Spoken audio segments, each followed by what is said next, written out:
તો નીટની પરીક્ષાને લઈને મહત્વના સમાચાર સામે આવ્યા છે। 21 જૂને ફરી યોજાશે નીટની પરીક્ષા। અગાઉ 3 મેના રોજ યોજાઈ હતી નીટની પરીક્ષા। પેપર લીકના કારણે પરીક્ષાઓ રદ કરાઈ હતી અને હવે ફરીથી 21 જૂનના રોજ પરીક્ષા યોજાશે।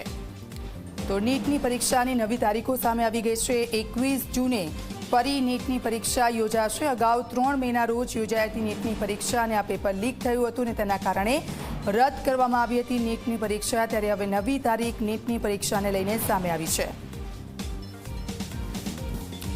તો નીટની પરીક્ષાને લઈને વિદ્યાર્થીઓમાં પણ રોષ જોવા મળ્યો હતો। જે લોકોએ નીટની પરીક્ષા આપી હતી તેમની જે મહેનત હતી એ મહેનત અને તેને લઈને તે લોકો રોષે ભરાયા હતા અને નીટની પરીક્ષામાં જે પેપર લીક થયું હતું તેને લઈને આ નિર્ણય લેવામાં આવ્યો હતો। પરીક્ષાઓ રદ કરવામાં આવી હતી અને હવે જે નવી તારીખ નીટની પરીક્ષાને આવી છે 21 જૂનના રોજ નીટની પરીક્ષા યોજાશે। તમામ કેન્દ્રો પર 21 જૂનના રોજ નીટની પરીક્ષા યોજાશે અને ખાસ ધ્યાન રાખવામાં આવશે આ વખતે।